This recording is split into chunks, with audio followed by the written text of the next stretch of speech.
Today, we're going to do something a little different. We're going to break down the core principles of the Indian Republic and turn them into a simple, powerful handbook for every citizen. We'll explore the promises a nation makes and what it asks for in return. So, let's jump right in. It all really boils down to this one central question. What does it actually mean to be a citizen of a republic? See, the Indian Constitution isn't just some dusty old legal document. It's the answer to that very question. It's the blueprint for the relationship between the state and its people. So, let's open our Citizen's Handbook to the first chapter, and it all begins with the preamble. Think of it as the nation's founding promise to every single one of its people. Just listen to the power of those first three words, we the people. This tells you right from the get-go that the ultimate authority, the real source of all power, comes directly from the citizens. It's a massive declaration of self-governance. Okay, so that declaration starts with the promise to be sovereign. What does that mean? It means India governs itself. It has the absolute authority to make its own decisions, completely free from anyone else's control. It is the very foundation of national independence. Then, building on that is the commitment to be socialist. Now, this word can mean a lot of things, but in this context, it's not about a specific political theory. It's a pledge, a promise, to work towards social and economic equality, to make sure the benefits of progress are shared by everyone. Next up, the promise to be secular. This is absolutely vital to India's identity. It means the state stays neutral when it comes to religion. It doesn't pick a side, it doesn't favor any single faith, and it guarantees all citizens are treated as equals no matter what they believe. And how is this promise made real? By being democratic. This is the how for we the people. It's the system where citizens hold the ultimate power and get to exercise it by voting for the people who represent them. And finally, the whole thing is wrapped up in the idea of a republic. This is a big one. It means the head of state, the highest office in the land, is held by an elected official, not a king or queen who inherited the job. It's the ultimate proof that power lies with the people. So that's the nation's promise. But what does all that mean for you as an individual?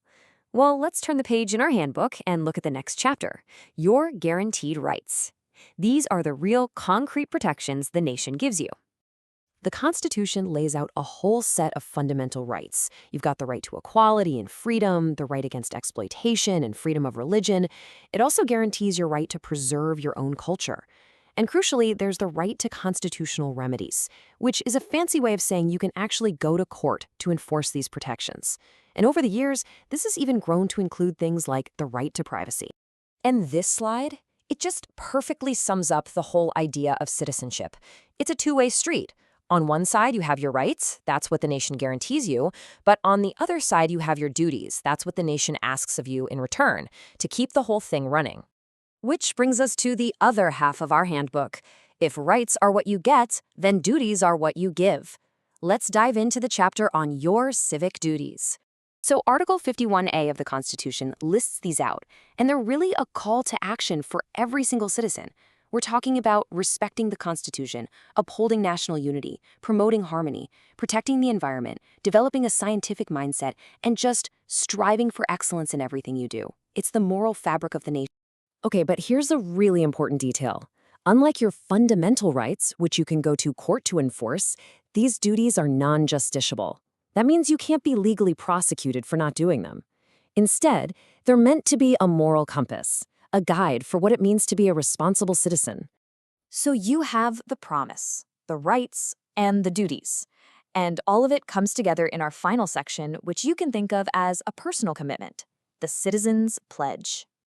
This pledge, which we've drawn from our source, really captures the spirit of it all. It says that no matter who we are, no matter what our job is, we're all going to do our absolute best for ourselves and for society.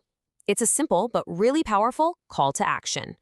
Now, this is interesting. The source material we've been using for this explainer ends with this image, a certificate from an America 250 quiz presented by the U.S. Embassy in India. It seems to be drawing a connection between the world's oldest democracy and the world's largest. And that connection is made even clearer with this final note from the source material. It says, "Sincere thanks to United States for discovering the Constitution for our planet. Happy 250th of Constitution. It's really a nod to how these powerful constitutional ideas have spread across the globe. So, as we close our Citizens Handbook, it leaves us with a much bigger question to chew on, one that really applies to any republic, anywhere in the world. How do you find that perfect, delicate balance between the rights a citizen is guaranteed and the duties a citizen is asked to perform? It's a question every single generation has to try and answer for itself.